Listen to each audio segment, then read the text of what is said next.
2 chapters today, and that would be Godric's Hollow and Bathilda's Secret.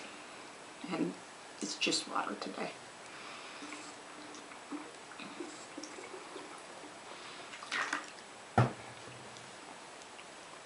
Probably going to be a bit of a shorter video because this set of chapters really does seem to be, again, the puzzle pieces. Things are falling into place, but we don't have the grand picture yet, and we've royally screwed up what we do have. Yay, snake attacks! Whoops. Because we are, again, starting on to the road of the Deathly Hallows. Harry and Hermione haven't figured that out yet, and we're not gonna fully figure it out, get the full story for a couple more chapters yet. But we are starting to put it together, because we've got our nice triangle symbol. Give me a second. Our nice triangle symbol that has popped up again. We had that at the very start of the text, and it's popping up here again, specifically in Beetle the Bard.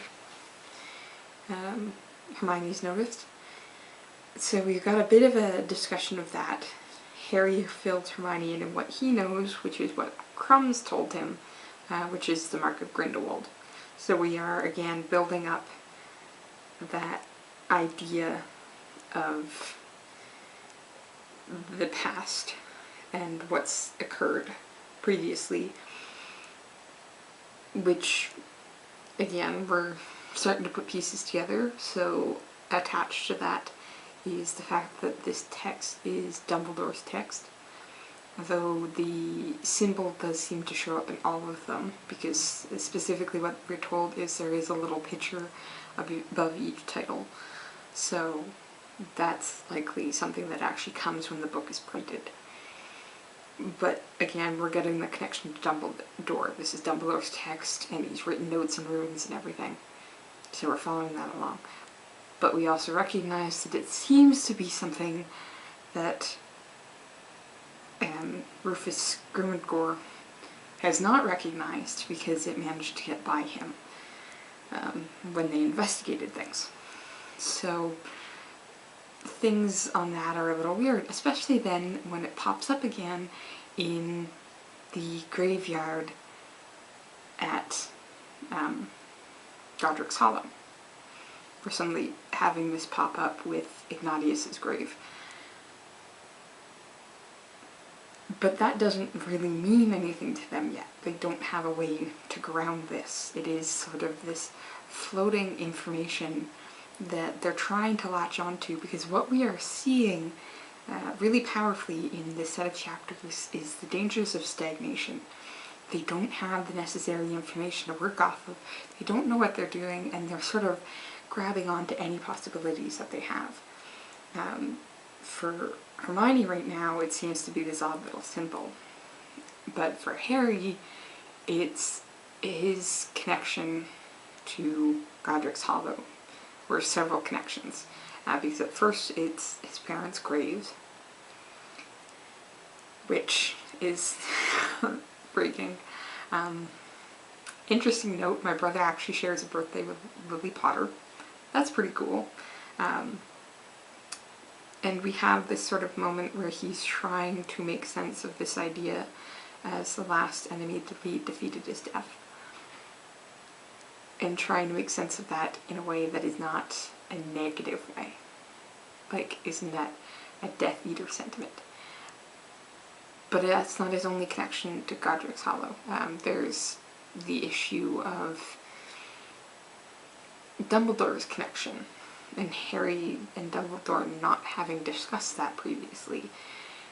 And then, of course, there's Bathilda, who we want to go and see, because she's connected with Dumbledore, and Godric's Hollow is connected with Godric Gryffindor, so maybe the Sword of Gryffindor Again, this is the dangers of stagnation. They've stopped. They know they're not going anywhere effectively. So in an attempt to get moving, they're grabbing onto sort of everything that they can.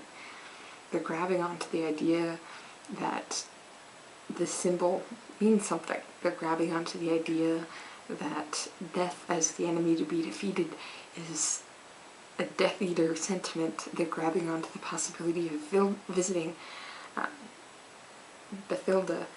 Harry grabs on to the writing on the sign. Like, Hermione's like, they shouldn't have written on that sign, and he says, like, no, I'm glad they did. Because, again, it's this moment where he's grabbing onto these things, and he's willing them to work because he needs something that is going to work. And unfortunately, again, we're getting puzzle pieces. So we've got the symbol, and we're starting to get it connected to Ignatius. We've got the thief picture that Harry's then picked up, which he knows he dropped and Voldemort saw, which is not a positive thing. And then you've got the serious dangers, which is literally trusting Bathilda and ignoring all of these warning signs. Like the sheer amount of dust and decay that they're walking on. The terrible smells, like the smell of rotten meat, should click something. But they're willing to write it off as she's batty and old. No, you should be like ding ding ding ding ding ding ding ding ding like warning signs. That she wants Harry to go off alone. The fact that she could see him under the invisibility cloak, which I think can be argued is actually Nagini smelling them and able to smell the difference, or at least Polyjuice Potion. So I think like she's able to put things together, but I don't think it's the way they think she is. I think it's really Nagini just going, I smell peeps. I smell them there. They smell weird. They smell like Polyjuice Potion. Like, the Horcrux reacting, that should have been a big warning sign. But he's gone, oh, maybe it can sense that, like, the sword is nearby. No, it can sense that another part of Voldemort's soul is nearby. Which Harry should really be feeling, because there's actually 3 parts of the soul talking, and then the 4th part when Voldemort himself shows up, like... But that's the issue. What are you willing to put at risk in order to get the information or the tools that you need? Like, that is the dangerous thing when you haven't been going anywhere. Like, months have been passing. Like, all of the summer passed when they were in Grimwald Place, and now they're actually at Christmas Eve. Like, months have passed, and they haven't been able to get places effectively. So yes, they're willing to take risks, and this is a massive risk, and they end up paying for it. Harry drops the picture, so he actually gives information to Voldemort that he didn't mean to. We lose Harry's wand. It's broken, and while physically it can be repaired, it can't perform magic properly right now. I mean, he was bitten by Nagini, and they had to literally, like, Hermione had to cut the Horcrux off. That's gotta be terrifying for her. And he's wondering sort of what he's been doing. Like, was he yelling curses? Was he crying like a baby? Because he has this flashback, and that's sort of the this moment of the true sort of payment that he makes in having made the decision to go and see Bathilda is this full recognition of loss that can occur if you think you are safe. Because that is exactly what the flashback to his parents' death actually reiterates. Which is, like, neither of his parents had wands in those moments. They trusted they were safe, and that trust failed them. The same way that Harry and Hermione were willing to trust that they were safe, and that trust failed them. We're seeing these moments repeated. So it is sort of this recognition of, damn, that this isn't working. But what else can we do? What else should we do? It is this balance between risk and reward, and so far it doesn't seem like there's a lot of reward. But it's puzzle pieces. We are starting to put things together. But we're in that low cap. Like I said, it's between really the ministry going horribly wrong until I get to Shell Cottage. Just issues going through. But they've stagnated and they need to keep moving. So they're going to take risks to do so.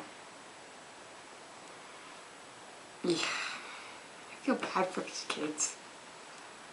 Like, they just, like, Harry just crying at his parents' grave. And then this realization at the end of, badly did we screw this up? Because his wand's broken, and, like, he knows he shouldn't blame Hermione, but again, part of him, sort of in his gut, like, the chapter ends saying he just wanted to get away from her. But Harry needs to be careful how he's thinking, because it was sort of interesting when he goes to Godric's Hollow. Specifically, what he thinks is he's going home. But I don't think that's... I think his sentimentality gets to him in that moment. And if he had been willing to let that go, again, to sort of be able to notice some of the warning signs. But you can't notice everything. We don't, and we literally have the books that we can go back and reread. So, I'm gonna keep reading. On to some secrets. And I hope you do too. See you next time.